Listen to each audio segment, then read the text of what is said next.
Hello, everyone, and welcome back to a new episode of Lunch and Debates. I am your fellow co-host Dibo, along with my other co-host Matt. Hey, we had an eventful NBA trade deadline. I look forward to talking about this.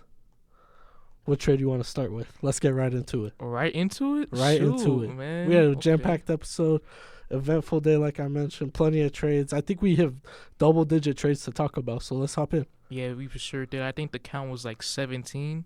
Around 39 players moved within this deadline span. So, yeah, let's get into it. Do But you we- want to start off? Oh, We will not be talking about all 17.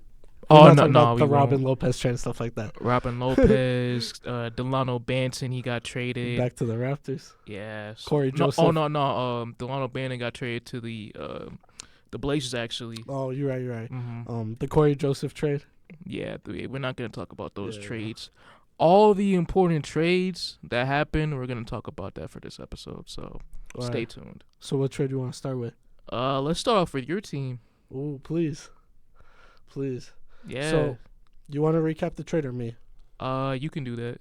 So, the Knicks sent away Evan Fournier on an expiring deal. I was expecting that to get moved. That's about $18 million.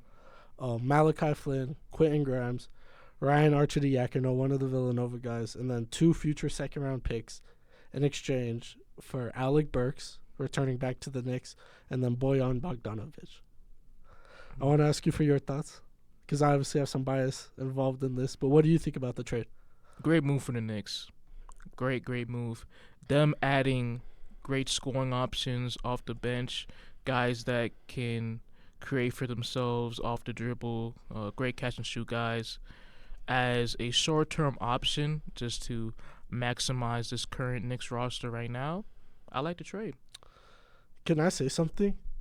The division that the Knicks are in, right? It's the Atlantic Division. Mm-hmm. I think the Atlantic Division has the best GMs in the league.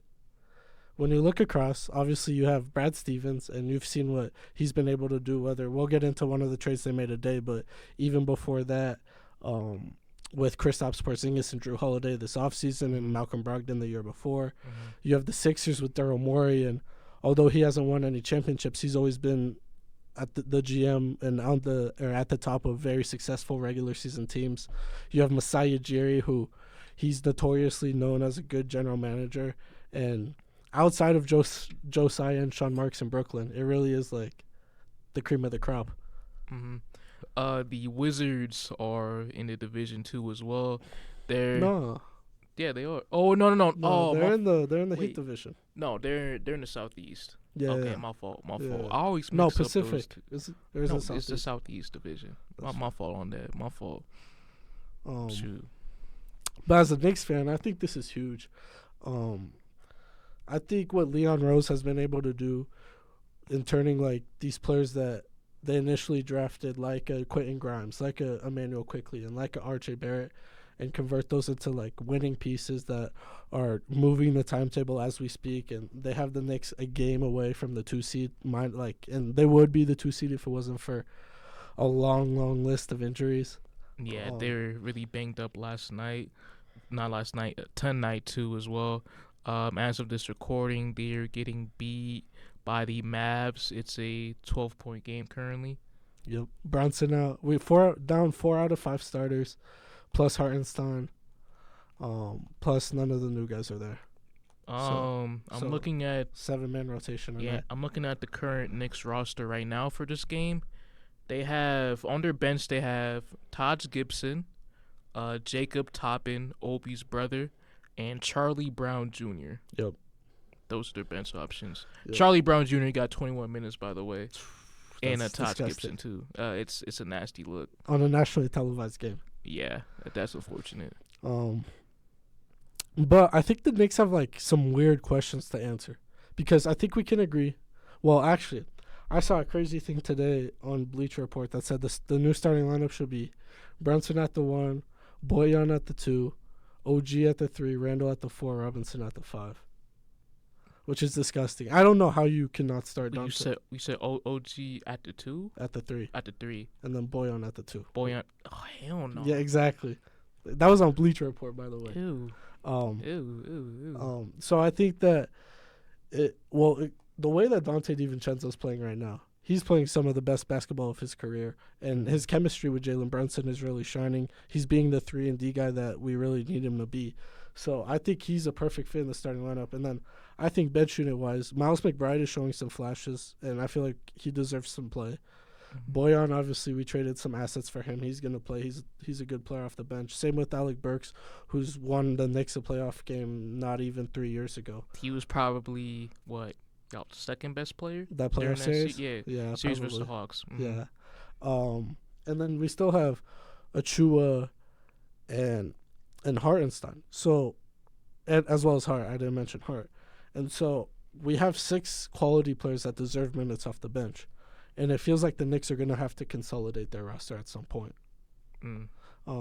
Obviously now that doesn't matter as much since we are dealing with all these injuries, that it kind of gives us more flexibility. But if we're fully healthy, we have good players that are falling out of the rotation. Such as? Well, that depends. I don't know who he's going to bench, but if we're healthy, we have Randall and Robinson as the starting backcourt. And then we have Boyan as the 4 or backup 4. We have Hartenstein as the backup center. We also have Achua and Jericho Sims. Achua and Sims are not getting minutes. Achua has to play. Really? You remember how I was when we first got Achua? Achua has been playing some phenomenal basketball since he's been playing at the 4 with Hartenstein. Okay. His minutes as a backup 5 were not good, but if he's playing the 4 alongside Hartenstein, it's looked really good. The spacing isn't great, but if you have the shooters of like a Dante who's shooting like over 40% on like 9 attempts a game, which is ridiculous. Yeah. If you have that shooting and you have Brunson who's shooting like 40% from 3, then that really helps out. Right, but the thing with that is I'm worried about if they would have run that double big lineup of Achua and Hardenstein. Again, the spacing and the overall shot creation in a playoff setting. Because with DiVincenzo, his shot, okay, yes, what you said with his 3-point percentage this year, that's great. But the playoffs, he showed last year, he shot great in the regular season with the Warriors too as well. When it came down to April though, that his shooting vastly dipped.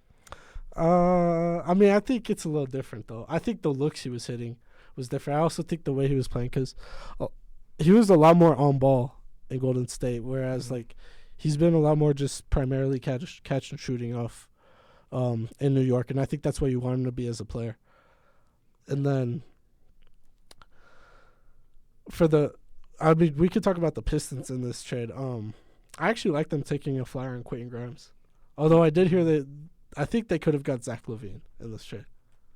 Like Zach LaVine, we don't know what his health is like. I feel with the season-ending surgery he just had, I just think it rubbed the Pistons and other teams interested in him. Like they rubbed him away. 100%. But like it was as much as it was reported between them and the Pistons, the Bulls and the Pistons. Like it felt like we were getting a report about that every day, and like I felt like if the news he was gonna be out the entire season didn't come out, the trade would have gone through.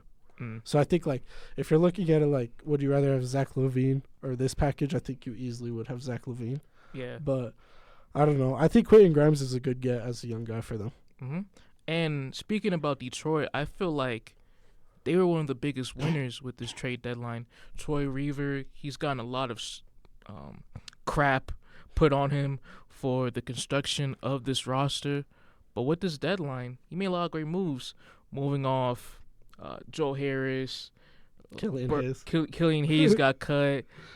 And also trading away Alec Burks and Bogdanovich as well. Just to add another quality 3-and-D wing in Quentin Grimes, making him easily play alongside Jaden Ivey, and Kate Cunningham, making it a much better fit, and giving the younger guys like a Marcus Sasser and a Nazar Thompson as well, giving them more minutes to develop and shine. Don't forget, they also got Simone Fontecchio in the Kevin Knox trade, which I think that's a decent addition for them. Yeah. What trade do you want to move on to? Can we talk about my team next? Yeah. I was just about to say we talked about my team. Let's talk about your team. Let's go. All right. Boston. Let's go, Boston. So the Celtics received Xavier Tillman, backup big power forward from the Memphis Grizzlies, in exchange for Lamar Stevens and 2 second-round picks. Mm-hmm. Tell me your thoughts. And also, I'm going to include Jaden Springer from Yeah. Philly. We got him for a future second-round pick as well. Just quickly talk about those two guys for a minute. Xavier Tillman, I really like him. I feel with the double big lineups Missoula utilizes from a game-to-game basis, he's going to be a great guy as a defender. His offensive game, finishing around the rim and non-3-point shooting, that worries me a lot. But with Memphis and how they're structured this year with a shit ton of injuries, I think that was a big contributor towards his low percentages on that end. So I feel with him in Boston, him being on a team with much better spacing and much better offensive firepower with Jaylen Brown, Jason Tatum, Derek White, Porzingis, more spacing overall, I think he'll thrive more in that regard. And as for Jaden Springer, I like him as well. I'm kind of high on Jaden Springer too. He ain't gonna play, bro. He's not gonna play? I promise you, he's not gonna be what you want. And The Sixers been thinking that. come on, no, he was getting more burn. He was actually doesn't getting into mean the it was looking rotation this better. season. I feel like no. I think he has a place in this team as a defender. What's he gonna play? Hmm? Like backup 2 or 3? Probably backup 2. Oh, is he getting minutes over Sam Hauser? No, he's probably gonna get minutes over Payton Pritchard. Probably. Ooh, I'd rather have the Payton Pritchard minutes. Nah, I would not. Bill Payton in a He's just playoff too setting. small. He's way too small. Yeah. He can get 100. That's not. I mean, Payton Pritchard's the more offensive guy, better ball handler, but at the same time, I'd rather play Jaden Springer. I'm gonna tell you a really underrated aspect of this trade for the Boston Celtics. Kristaps Porzingis this season has missed 11 games. Mm-hmm. Al Horford has missed 6 games this season as well. And so to bring in a guy like Xavier Tillman, when we have 2 centers that can go down, Al Horford obviously is getting into his late 30s, and Porzingis has always been an injury, always injured type of player. Yeah, huge question mark. Huge question mark. Thank you. So to bring in a guy like Xavier Tillman, who's relatively always healthy and just a reliable backup, I think is huge in that regard. And then I think the double big lineup is good. I think that he gives you another look come playoff time if you don't like a matchup. Like in previous years, we've seen Joe Mazzulla use Grant Williams against Joel Embiid, and so maybe he wants to have some minutes where Xavier Tillman, a smaller guard, can kind of push him out and get under Joel. Yeah, just more muscle. Yeah, exactly. More muscle. We saw him being utilized in that regard against the Lakers in that series last year versus AD. 100%. And he had was it game 2 that he popped off? I believe so. I think it was game 2 where he had a double-double, a 2010 type of game. So to just have that for basically nothing. Like Lamar Stevens, sure, he was getting sunburn, but I didn't really he wasn't moving anybody's needle. No, he wasn't moving the needle at all. And then 2 second-round picks, neither of which you own, by the way. Mm-hmm. They're Atlanta Hawks and Dallas Maverick picks, so it's not like you're trading your own draft capital. No, not at all. So I really like the move. Huge win for the Celtics. Yeah, huge win. Brad Stevens, Wizard, love it. Let's stay in the Atlantic Division and talk about the Raptors acquiring Kelly Olynyk from the Utah Jazz. The full trade details are Kelly Olynyk and Ochai Agbaji going to Toronto in return for Otto Porter, Kira Lewis Jr., and a 2024 first-round pick. I don't, for Toronto, I don't like it. Hey, Ochai's my guy. Shout out the Jayhawks, KU, alumni. Been my guy, straight dog. Olynyk, how does he fit within this roster's team right now? I actually kind of like them getting Olynyk. Okay. You look at their pieces. You look at Scotty Barnes. You look at RJ Barrett. These are 2 guys that thrive or that excel when they have shooters around them. Mm-hmm. And so right now, if you watch the Raptors, it just looks clogged in the paint with Jakob Poeltl. Yeah, it's very clunky. And so I don't think Kelly Olynyk's a long-term piece on this team. I would expect him to get moved either this offseason or next trade deadline. Mm-hmm. But I think the Raptors are going to get a look at just what Scotty can be if they give him a floor spacing big. And so I kind of like this as an experimental process or era. And then taking a young flyer on O'Shea Abaji, I think this is his second year in the league because he was It in is the a second. Yep. Yeah. And he's been showing some burn. For the Jazz, I'm kind of confused. I'm just so confused with what the Jazz are doing. Because when I think about the Jazz, I think like they should be kind of like a rebuilding team in a sense, where they're having these young guys play at least. And you look at their rotation, and there's only one rookie in there, and it's Keontae George. Like Taylor Hendricks, who they drafted, was in and out of the G. O'Shea Abaji wasn't getting a lot of PT. Mm-hmm. Walker Kessler, this young center, is now coming off the bench. You're starting Chris Dunn, who Chris Dunn's look good, especially on defense, but I mean he's not the long part of the option. timeline. Yeah. Colin Sexton's still starting. You had Fontecchio, who's 28, even though he was young in NBA years. Mm-hmm. And then you have John Collins starting at center, all around Laurie. Yeah. Jordan Clarkson getting big minutes too as well. Yeah. One of their best scorers. And like, I understand you got all the picks in the Rudy Gobert trade, and like you don't necessarily have to tank. But the Minnesota Timberwolves are a good team, and like your team needs young talent. So like, why not try to rebuild and tank a little bit? You could still compete for like that 10 seed because you are there right now. But like, I think you should give more burn to the young guys. Hopefully, we can see more looks for Taylor Hendricks because he's looked good when he's got burn. Yeah, when he's got PT. I do like Will Hardy though. I think he's one of the better young coaches in the league. Yeah, I don't think the NBA community. I just don't think they give him enough credit for what he's been able to do with this Utah team. Yeah. Because when you look at this Utah Jazz team on paper, it's one of the weaker teams in the league. They shouldn't be where they've been at these past 2 seasons. They shouldn't be ahead of like the Warriors. No, not at all. And or the Rockets. Yeah, and it's just a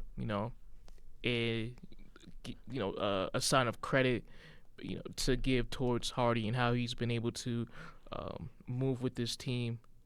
They'd be the 9 seed in the East by like a good amount because the 9 seed in the East is 3 games under 500 and the Jazz are 500 right now. Yeah. But that's the East for you in a nutshell. That is the East. That is the East. All right, what trade do you want to move on to next? Ooh, do you want to stay with the East or no? Nah, let's move to the West. Okay. Oh, let's talk about the PJ Washington trade. Of course. Go ahead. Shoot. Actually, I'll start. I actually like what the Hornets are doing this deadline. Can I say it? Mm-hmm. I like what the Hornets are doing this deadline. As long as they keep Kyle Lowry.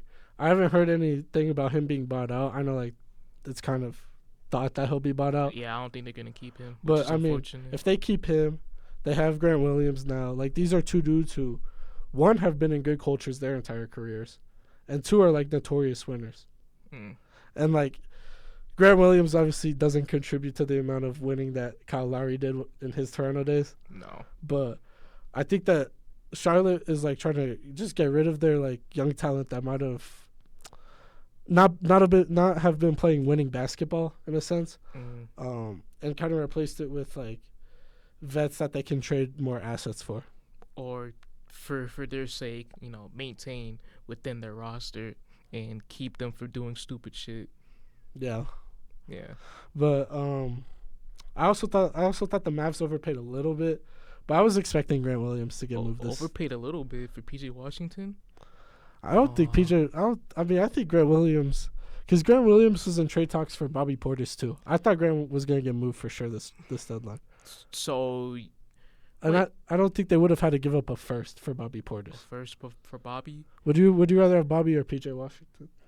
Look at, I'd rather have PJ. I'd rather probably have PJ too, but would I? I actually don't know. I'd rather have PJ. When it comes to creating his own shot, I'd rather have PJ. But you don't need him to create his own shot. He has Kyrie and Luka. And he has more defensive upside. But I'm just saying. Nah, I think, upside sure, but but Bobby Portis has shown more in the league defensively, especially on that finals run. Yeah, I think at this point, I'd take Washington defensively over Portis. At this point, yeah, that's fair to say. I'm not mad if you say that. Yeah. But for Dallas, they were one of the biggest winners too as well. And with this trade, getting a guy like PJ Washington, I think he's a huge upgrade over Grant Williams when it comes to obviously floor spacing and just the threat of knocking down open shots, not just knocking down 3-pointers period from a game to game basis, just the aggressiveness to shoot one open when needed to within their offense. I think will do wonders for this team moving forward. I will say, we were talking about best general managers in the league. I don't know the Dallas GM off the top of my name or off the top of my dome. But they've done a phenomenal job over the years, and they've been aggressive over the years. You look back at their trade. I would not say phenomenal. Well, I would. You look at their trade deadline history, right? Okay. They got Kristaps Porzingis and Tim Hardaway Jr. for essentially a couple picks that didn't turn into anything. Okay. The following year, who did they add? Or no, they traded Porzingis for Dinwiddie. Mm-hmm. For Dinwiddie and Bertans. 2022. In the 2022 season. Yep. And then the following season, they traded Dinwiddie and Finney Smith and like a first or two, I think one first, for Kyrie Irving. Mm-hmm. And so they've always been doing these deals. They traded up in the draft to draft Derek Lively, and he's been a really good center for Luka, although he's been out recently. And so like they've always been aggressive, and maybe the move doesn't always fit. Maybe it's not. Maybe it's paying Grant Williams $15 million in the offseason and it doesn't work. Who told you that wasn't a good move? Give it time. Told you. You said give him time. the Mavs been known. That's why they traded him. He let me down. He was so good to start the year too. $15 million for Grant Williams, and I told you from the very start. Well, that's the new NBA though. That's the new NBA. I'm sorry, but I know. That's the new NBA. No, I'm sorry. The Celtics also offered him more money, I think, the year before. Did they? Yeah, we did. Yeah. So he low-key saved y'all, too. You should be saying thank you to him. Thank you to Grant. Hey, hopefully he can thrive in Charlotte with his new home. So that's what I'm going to say about that. But and then this year trading for PJ Washington, like they've always tried to make a move, and like they've always tried to help. Like they've never given Luka an excuse to want out because they're always trying to make the team better for him. Mm-hmm. And I think that's an important thing as an organization. Yeah, I get what you're saying. All of their moves haven't been a home run success, but it's the aggressiveness. You can't say it's lack of effort. No, it's not. Yeah. No, and there are a lot of teams we've seen throughout the NBA in recent memory that never tried to help their star player out. Yeah, Portland. That's the big name, Portland. Portland. Yeah. Miami Heat right now with Jimmy low-key. Miami too. Yeah. You can't say it about the Nets though. The Nets went all in with KD and Kyrie for Harden. Yeah, they did. They did. Yeah. Did not work out, though. Do you want to talk about the other Mavericks trade? The Daniel Gafford one? Yeah, I'll say that right now. Dallas, they get Gafford. Washington, they get Rashawn Holmes and a 2024 first-round pick from the OKC Thunder. Good trade. I like it. As I mentioned, Derek Lively's been out with injury, and as a rookie center, he might not be quite experienced enough for the playoffs. And so to bring in a guy like Daniel Gafford who can finally get a chance to play meaningful basketball, I think is nice. I think it's way better than having like Dwight Powell come in as your backup center. By way better. And I think he could shine next to Luka just as like a rim runner, alley-oop, and then just like as a rim protector on the other end. Yeah, and he's already good at that pick and roll game, him being a lob threat already too. Yeah. And you add that with a great playmaker in Luka, that it just makes for a very positive outlook for this Mavs team. I like this guy for trade. Yeah, I do as well. I think the Mavs had a very good deadline. Right, very good. Gafford, they get more size, more rim protection alongside Derek Lively. I liked it. I want to add one more thing. So in the West, there's the top four, right? Mm-hmm. OKC, Minnesota, Denver Nuggets, and the Clippers, right? And then there's 5 in the rest. And, like, out of those 5, there's the Suns, the Pelicans, the Kings, the Mavericks, the Lakers, yada, yada, yada, right? I think everybody has, like, the top 4 as, like, their true contenders and stuff like that. Mm-hmm. And then they have probably one team in that 5 through whatever echelon. Yeah. To me, that team has to be the Mavericks. when you look at their roster with Luka and Kyrie, and you look at the pieces around them, they have so before the trade deadline, they've had this 22nd best defense in the league. I think if with the additions that they made today, like bringing in PJ, who you say has this high defensive upside, and we know what Daniel Gafford can bring on that end. If they can be league average with guys like Luka and Kyrie, plus the guys that they have that can hit shots, whether it's Josh Green, Maxi Kleber, PJ Washington, now Tim Hardaway. If they can be league average, I think this team can be really scary. I'm going to throw another team in the mix. The Pelicans. Oh, we were just talking about them. I got the Pelicans. They got so many, like, you could just go down the depth chart. They got so many talented players. This is the first year where all their key guys are fully healthy, man. Even Zion, too. And we see the potential with this Pelicans team being a team in the Western Conference that can make a deep run, a Western Conference Finals type run as well. We saw the other night versus the Clippers, who everybody's saying they're the best team in the entire league right now. Right. And throughout 4 quarters that they handled them. Yeah. I think they're a year away, and I think that year comes when they fire Willie Green. That's one of the biggest issues I have with this team. Willie Green, I feel Willie Green right now, he's probably a bottom 10 head coach in the NBA. I mean, sure. I mean, I don't know the 10 off the top of my head. He's probably like down there. He's like top bottom half for sure. Bottom half for sure. I also I don't know, what Zion are we getting in the playoffs? Hopefully a motivated one.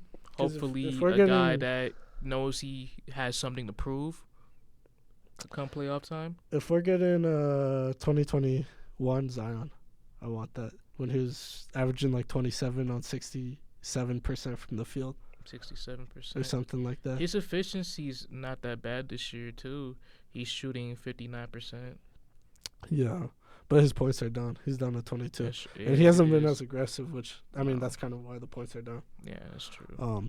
I did hear that they were in some CJ talks, but it didn't or not CJ, DeJounte Murray talks. Yeah, it did. But it did not formulate. Ooh, I don't think, I wouldn't It's too much mid-range players.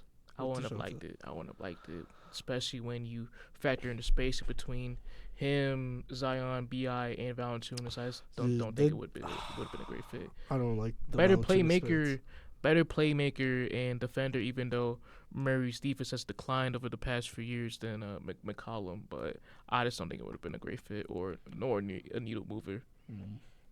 I don't know. I would like them to upgrade from Valanciunas, though. Valanciunas? I don't like his minutes.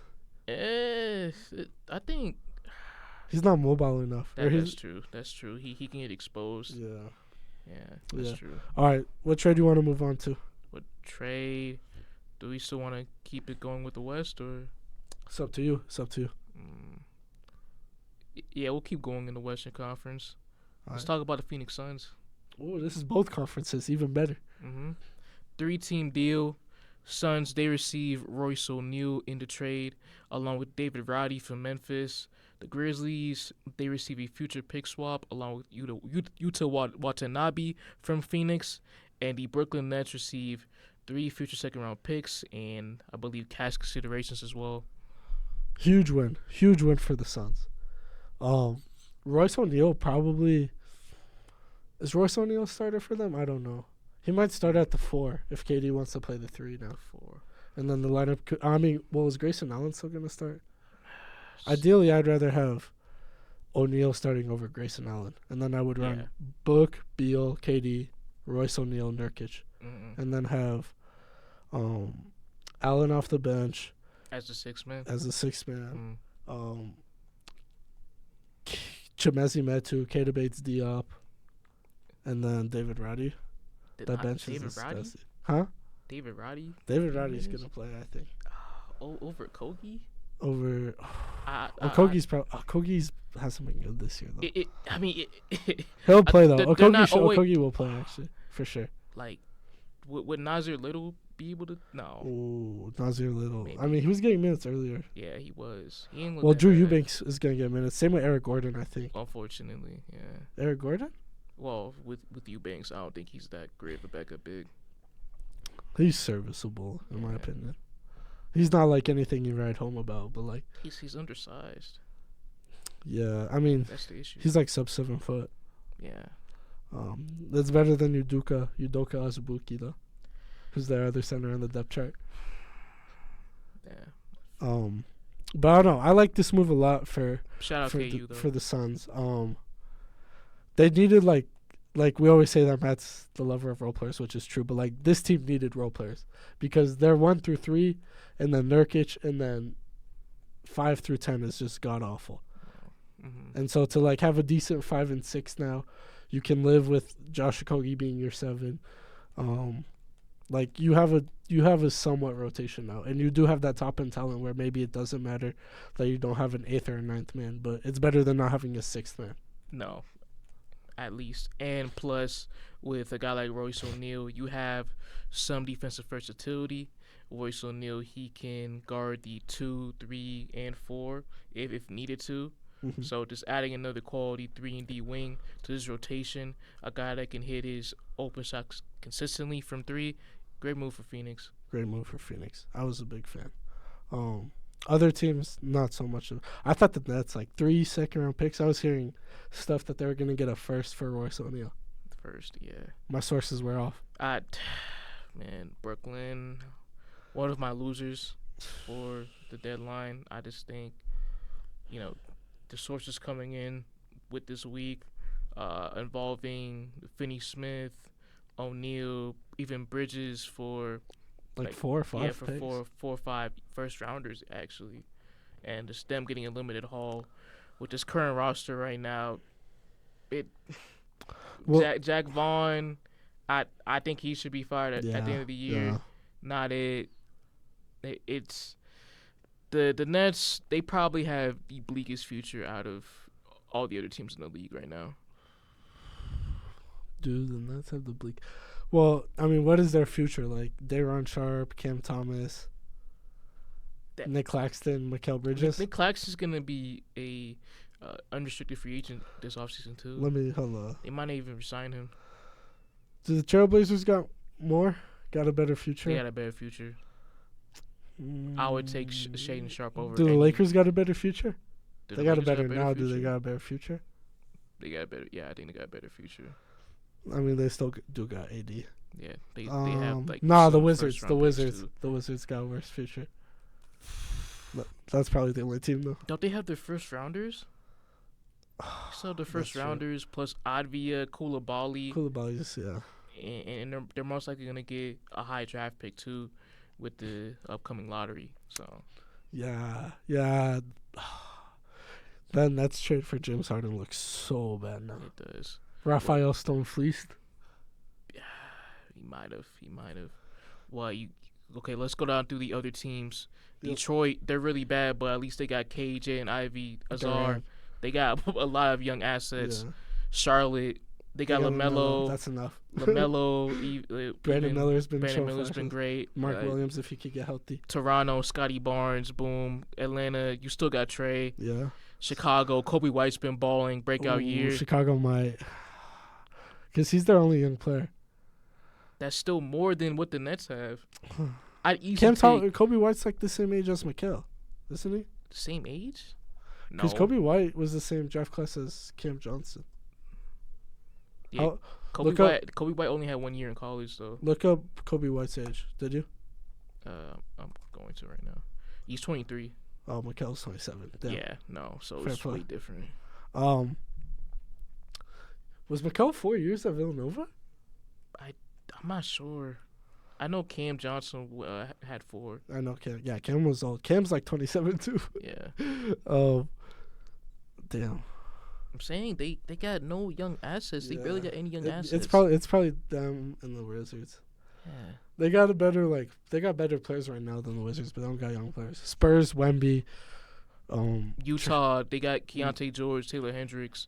They got young all the picks too. Kessler too as well From the Timberwolves. Yeah, from Timberwolves and the Cavaliers trade. Trailblazers have Simons and Scoot. Yeah. Memphis, Ja's gonna be back. That's enough. Rockets got Sengun. Exactly, and Amen Thompson. bro, the Warriors, they got 30 still, and Kuminga, And PB. Pozemski, Trace Jackson Davis, he was True. good at with his minutes this year. Moody if he turns into something or can contribute. Yeah. I'm looking through all these teams right now, man. The Nets got the bleakest future in the league. No, barely any young assets.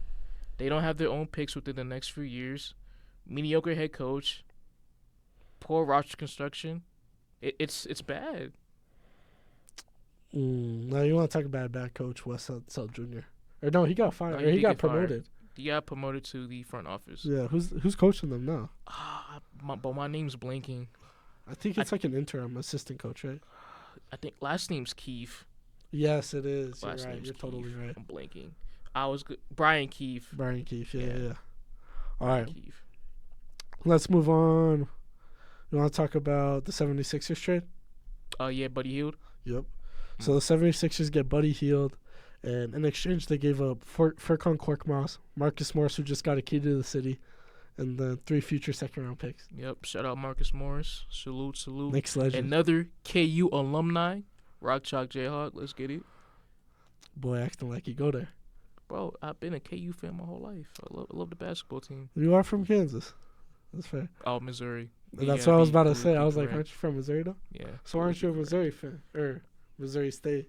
You don't be messing with MPJ? Hell no. Bro, did you see the comment with what he said about the WNBA? I did see that. With the ping pong? Yeah. That was. Bro, they were baking him on Twitter, bro. That was crazy. I've seen some clips from his podcast. He has some like crazy guests on too. Yeah. It's not just like Aaron Gordon and stuff. Mm-hmm. But shout out MPJ. He's a pretty interesting dude. Like, he's next Kyrie Irving maybe. It's Kyrie Irving. Not like in the. By the way, Kyrie has been like, for as crazy as it was in Brooklyn, because he just played there, it was on the top of my mind. Mm-hmm. Like, as crazy as the stuff was with Kyrie, and he was in the news every day in Brooklyn, it's been pitch quiet in Dallas, and he's just hooping when he's on the court. Bro, and with the trade, that trade being made at the time last year, him going to Dallas, that was probably the biggest question mark. Yeah, 100%. And salute to Kyrie. All the noise been quieted, no serious drama going on with the organization. So, yeah salute. And he wasn't an all-star this season basically because of the games played, but when he's been on the court, he's been playing like an all-star. Yeah. And so the Mavericks with that backcourt have a really good chance. Yeah, when Kyrie is on his shit and focused on basketball, he is a top 25 player in the league. 100%. But back to the Sixers trade. What do you think about it? Yeah, short term, with Embiid, his injury, we don't know if he's going to play again this season. I don't think he should with his meniscus tear. Them getting another scorer to pair alongside Tyrese Maxey, although defensively, Buddy Hield, he is a cone. He can't get exposed on that end. For the time being, it's a good move. I actually like this move. I can't remember. I think it was our senior year of high school. Joel Embiid went on a JJ Redick's podcast, and he was basically talking about how having a shooter like JJ completely opened the game up for Joel, because like it's one less defender who can set in a double team, and like having that spacing means Joel can operate in the mid range. And so to add a shooter like Buddy Hield, who although he hasn't been as good this season as he typically is, we know what he's capable of. I think if he can hit his stride next to guys like Tyrese Maxey and Joel Embiid, and you already have catch and shooters like DeAnthony Melton and Tobias Harris, I think that this could be a really good addition for them, especially for the price they paid. Absolutely. I do want to ask you about this while we're on the Sixers. I was listening to the Low Post maybe about a week ago, and he had a guest on. And the guest said when Embiid is cooking from the mid-range, it's KD plus 100 pounds. Do you agree with that? That's a good ass statement. He's one of the only players in the NBA right now in this modern analytical era where 3 is the key. The 3 is the most important aspect of the game. And Nick Nurse, he's anti-mid-range, anti-mid-range. Everybody strictly shoots threes along that roster. that's been seen with Toronto. But with Embiid and even a guy like Kawhi Mm-hmm. during his coaching span, he allows those guys to take the midi, even though it's not as efficient as the three. Because they're so great in that regard. Exactly. A mid-range might be the worst shot in the game, but Mhm. for Kawhi Leonard, for Joel Embiid, for Devin Booker, for DeMar DeRozan and Shai Gilgeous-Alexander, it's the best shot in their arsenal. Mhm. And you're talking about world-class players. So I think it's huge for them. I did see a stat. Joel this season was averaging 1.05 points per minute, which is 1.05. yeah. So basically over a point a minute, which is the first time that's ever been done in NBA history, even counting Wilt's like video game numbers. Which is I incredible. have a small question too. Yeah. Joel Embiid, his scoring, is he the best scoring center we've ever seen? Nah. Well, we've ever seen, Yeah, in our lifetime. because if you're talking all time, I think it's Shaq. Shaq?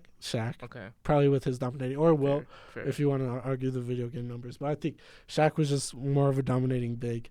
Mhm. Best scoring center. I think this is tough. It's tough because he's also playing in the league where there's a dude who, although he's not a better scorer than him, he's a better all-around player. He's more efficient. He's than, a better, than yeah. Embiid as well. Even though Embiid is pretty damn efficient in his own right. Yeah, Embiid is. Mhm. Especially with how many shots he's taken a game. Right. Best scoring big. Damn, that's a good question. I would have to say Shaq. Yeah. Shaq? I have to say Shaq. Well, Shaq's not in our lifetime, though. Well, I would. well, like when you say you meant by like watching experience, viewing experience. Yeah. Okay. That's what I thought you meant. Okay. 'Cause I've seen say, Shaq We'll have say it. Embiid. We'll say Embiid. Probably. Unless you want to count Giannis as a big. Isn't he? Giannis, that championship run was pretty damn good. Giannis will be up there.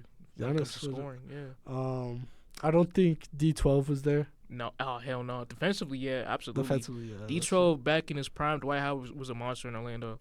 I hate the discourse involving his prime nowadays, man. It's really unfair. I think Pelicans Anthony Davis deserves some shouts, especially during that playoff series against at first the Trailblazers and then the Warriors. Mm-hmm.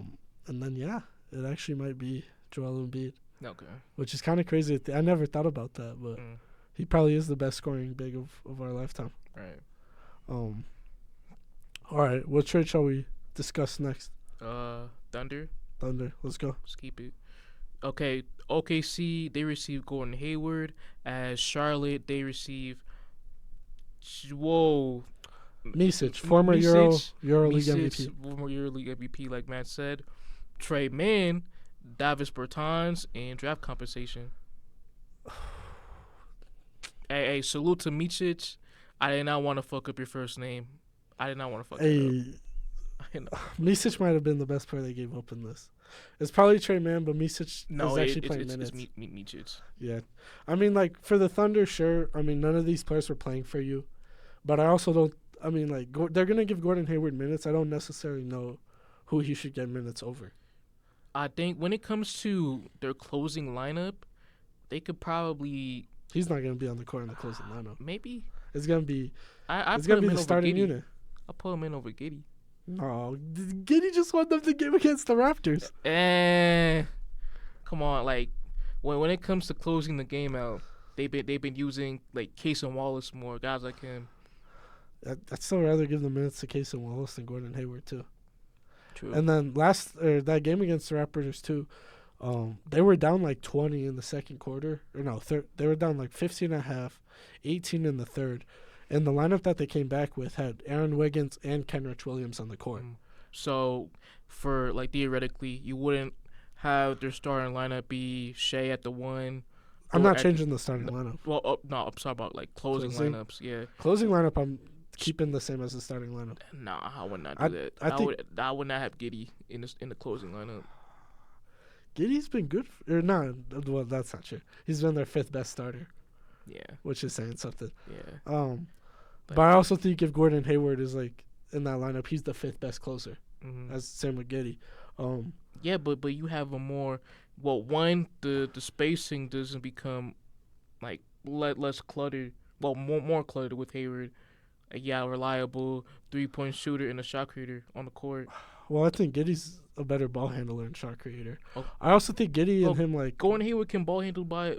He can, but fine. I think he's done less of it lately. Giddy's ball handling, the gravity of his ball handling and playmaking, that doesn't matter when he can't shoot and he can't create for himself. There is a reason why they be completely leaving him open on the perimeter. They have, and he's been missing too, which is even worse. Exactly. But I also think, sure, if you want to do that, then why not just play Isaiah Joe in the closing lineup?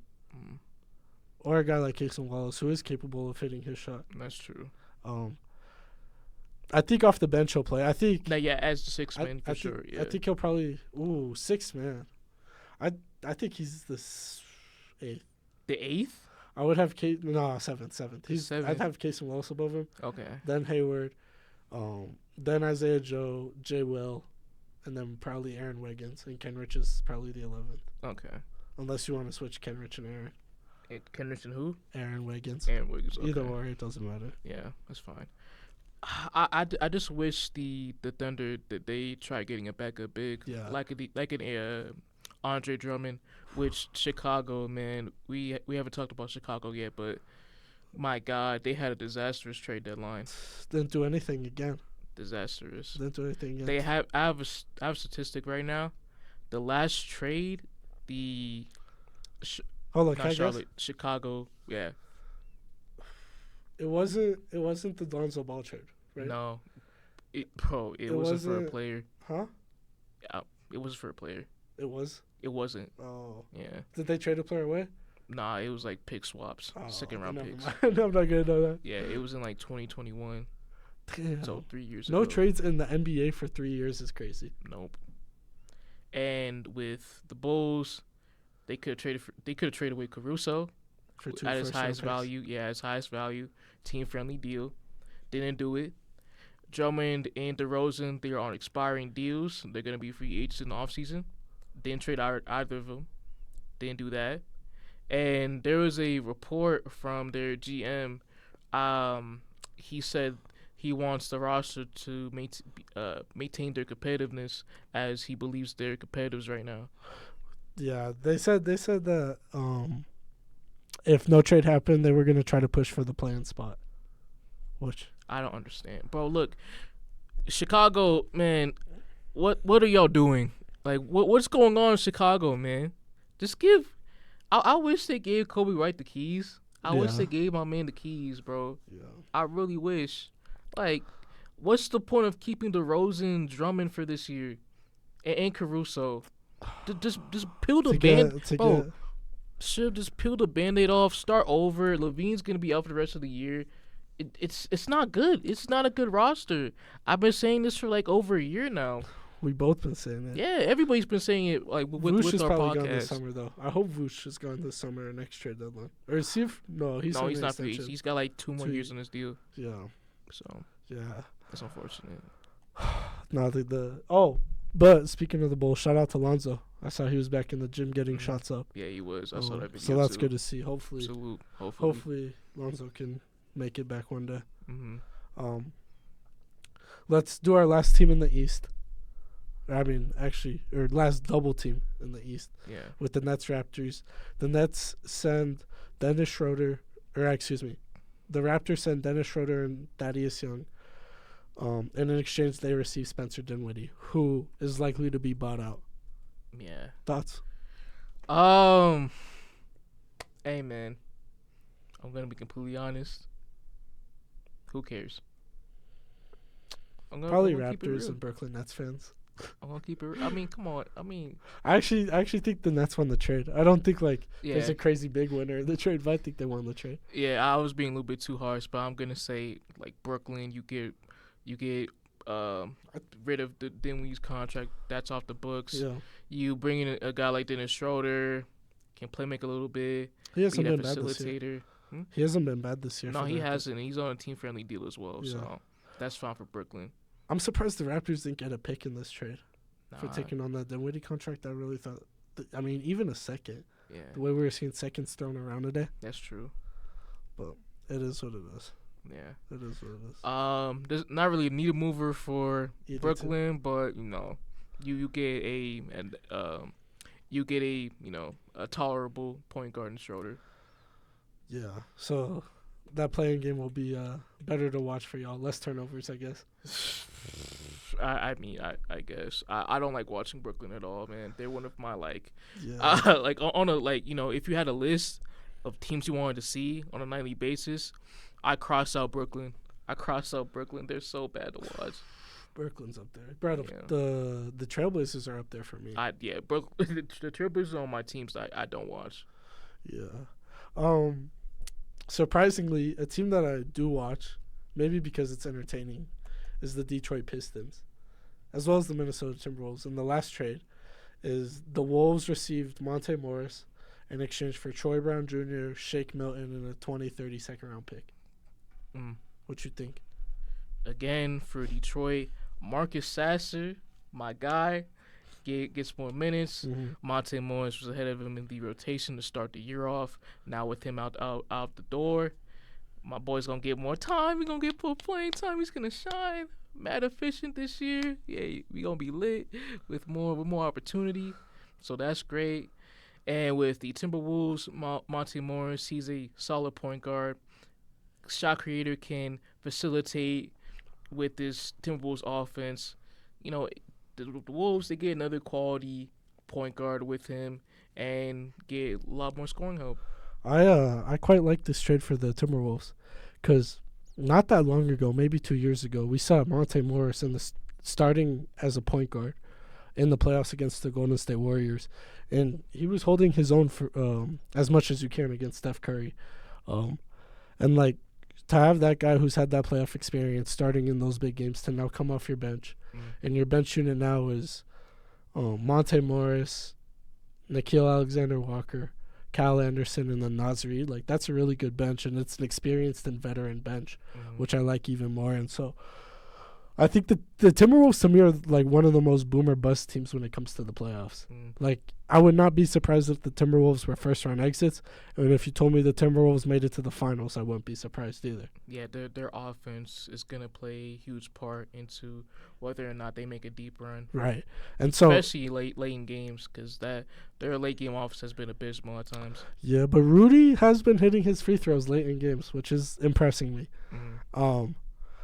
But so to add a guy who's like his assist to turnover ratio is one of the best in the league coming off the bench, I think is solid for them.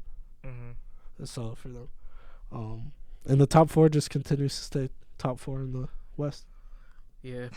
Poor Golden State and LA, man. Another two losers from this deadline as well. All right, let's end the episode with this. I want your biggest winner and your biggest loser, and I'll give mine as well. Biggest winner and biggest loser? Yep. Biggest winner, your team, New York. New York. Calm Go down. New York, go New York, go. No. Don't worry. But to add more offensive firepower, which they've been lacking in that post-Quickly trade, him getting shipped off to Toronto. Yeah. Short term, great moves just to take the pressure off of both Brunson and Randall moving forward. So I like that. Yeah, there was a recent game. I think it was against the Raptors actually when we were going against the guys, where the only player who scored off our bench that night was Josh Hart, and he had like 6 points. Damn. And so to add bench scoring was huge for the Knicks. Yeah, very huge. Defensively, with Tibbs' scheme, I don't know how that's gonna work out, but surprisingly, the offense has been the good thing this year. yeah. Prior to the OG trade, we had like the 20th something defense, and then the first month with OG, month of January, we had the number one defense in the league. What factor has been put into play because of that? That's a good question. Mm-hmm. As I don't know, that's actually a really good question. I think more than anything, it's honestly kind of like team spirit. Like, I felt like with RJ, it was kind of like this repetition. Like, he's an above-average wing, sure, but not by much. And it's like RJ was always a dude who never bought in on the defensive end, And so to see the organization making a defensive move, and like those are two guys who were like instrumental to the rebuilding of the Knicks. You're talking Quickly and RJ. And as a business move, to see them trade those two guys away to prioritize defense, I think it kind of woke up the team in a little bit. Like, hey, we got to go out and compete every night. And so I think like Jalen Brunson, although he's undersized, he's completely bought in. Julius Randle, he's having less of the plays where he's just falling asleep on that end. Hardenstein's been a good shot blocker. Hardenstein and Achua together have been really good at collecting defensive rebounds and not letting teams get good shots. And then some of it is like fortunate schedule. Like we did play the Hornets, we did play the Heat when the Heat were scoring less than 100 points a game for fun. We did play the Hornets, the Pistons. Like we didn't have the Pacers without Tyrese in the fourth, which Rick Carlisle, that was a crazy thing to me. How do you have like Tyrese on a minutes restriction, back-to-back nights? You know how many minutes he's gonna get, and he doesn't touch the court in the fourth quarter once. Yeah, I didn't understand that. Yeah. Because usually you spread it out exactly for the 4 quarters. Exactly, that's what I expected. Yeah, and like why don't you have your best player out on the floor during crunch time? Yeah. Like, it doesn't make any sense. And then, so who is your loser then? Next for your winner, who is your loser? Biggest loser, I mentioned this team before, but Chicago. Chicago. Like, them not doing anything with clearly this team not being a contender, not even being close, even in the East. It's not right to see DeRozan, Drummond, and Caruso, guys where you could have got key assets in return. It's not right to see these guys still on the roster. And okay, so since you said the Knicks, I'm gonna go with a different winner. My winner was the Dallas Mavericks. I think the Dallas Mavericks added a lot of size, which I think is like a growing theme in the West when you have big teams like the Nuggets, like the Timberwolves. The Clippers are big to an extent. Same with the Pelicans and the Kings. So I think adding size was huge for them. Biggest loser is a good question. And I'm debating between two teams. The two teams are the Lakers and the Hawks, but I think the Hawks are the biggest losers. I think the Hawks, they have been playing better basketball as of late. Yeah. Hey, shout out Okongwu. Shout out Trey, got the All-Star vote. Trey, salute. Should have been the All-Star game, but we'll take that. We'll take that. No. We'll take that. He should have been there. He should have been there over Dame. Easily. But they prioritized winning this year, so I can't be mad. Because, like, Sengun was All-Star caliber, but his team is, like, low in standing, so they didn't give it to him. Sengun got 27 and 10 a night. Come on. Trae Young led the league in points and assists. I don't need to see the stats. I need to see the winning.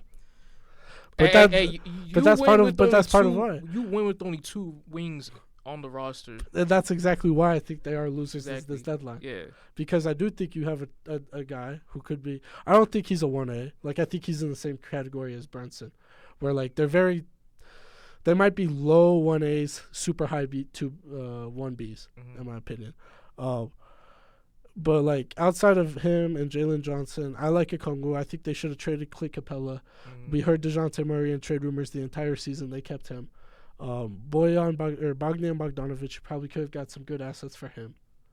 You traded John Collins away for nothing this offseason, for a bag of chips, Rudy Gay in a second. It's just, like, disappointment after disappointment with this roster.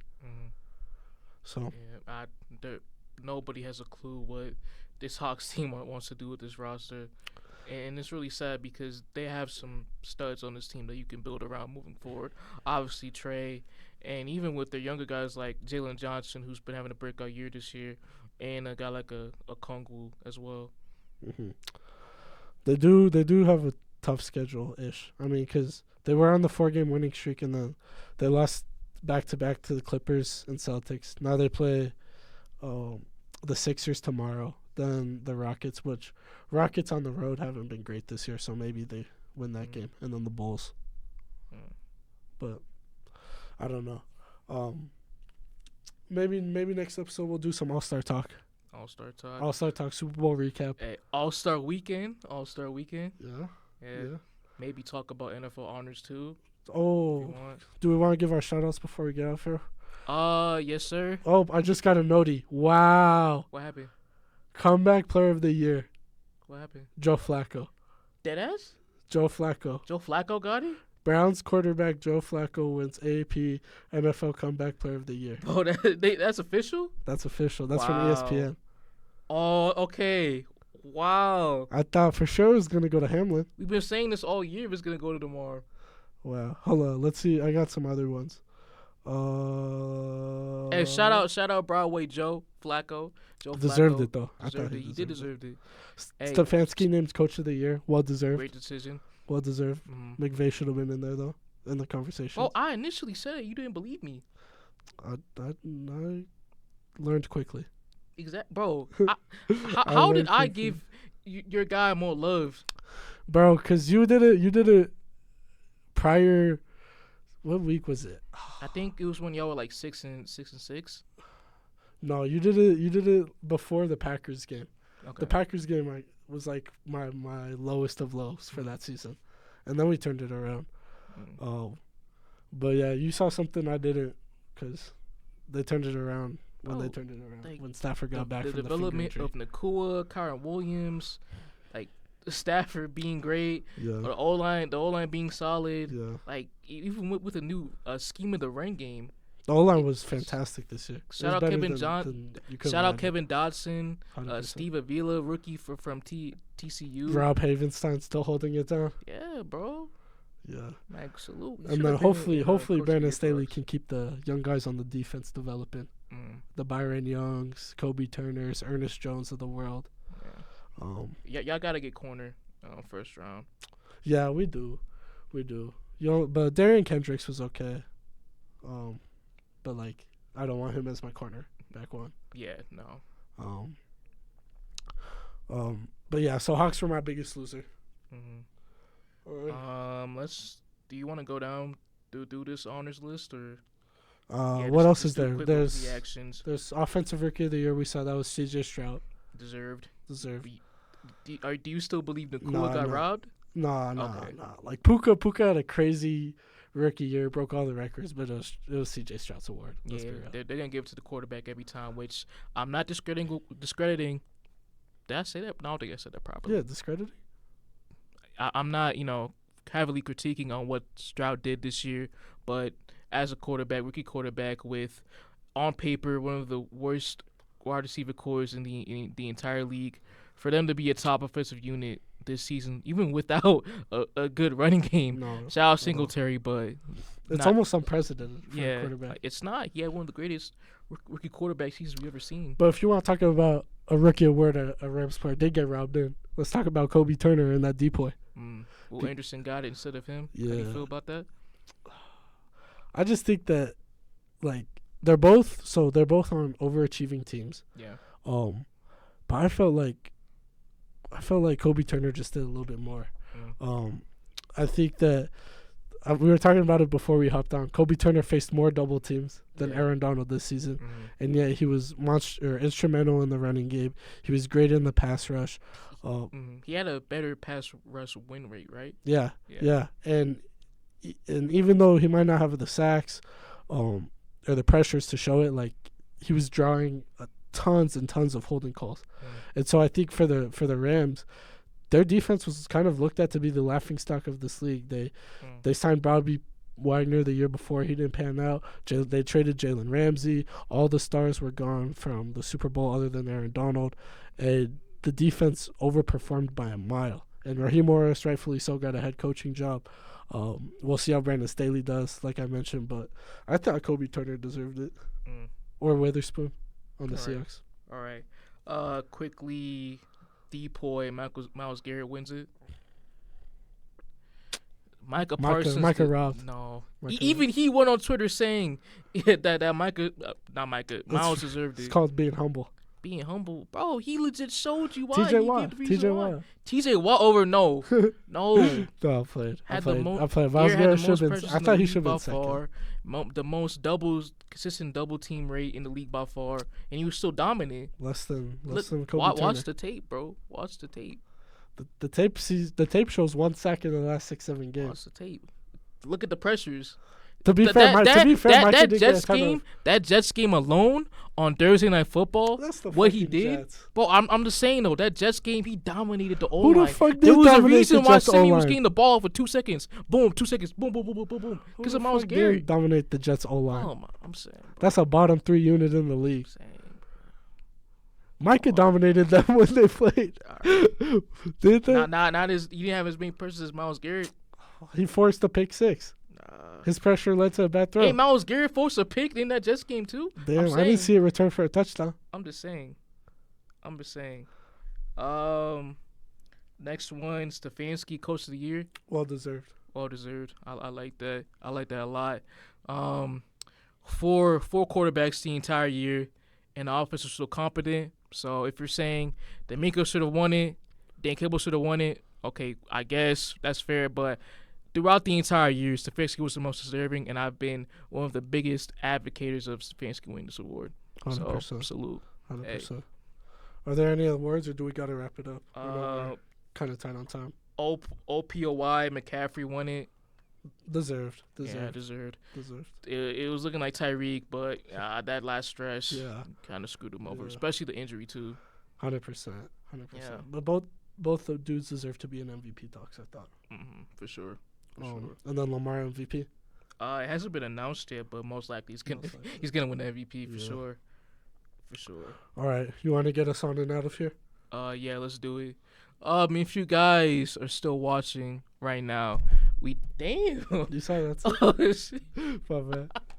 My bad. Oh, I'm for sure keeping that in. But if y'all still watching this, thank y'all for the love and support. We appreciate that. Make sure to follow us on all of our social media platforms, Instagram, YouTube, and TikTok, all with the handle @LumsFromDebates. Drop a quick follow and subscribe. We post there daily with clips from podcast episodes along with other sports highlights as well. So we appreciate if you give us a little bit of love over there. And yeah, man, we're out of here. Peace out. Peace. We out. Later.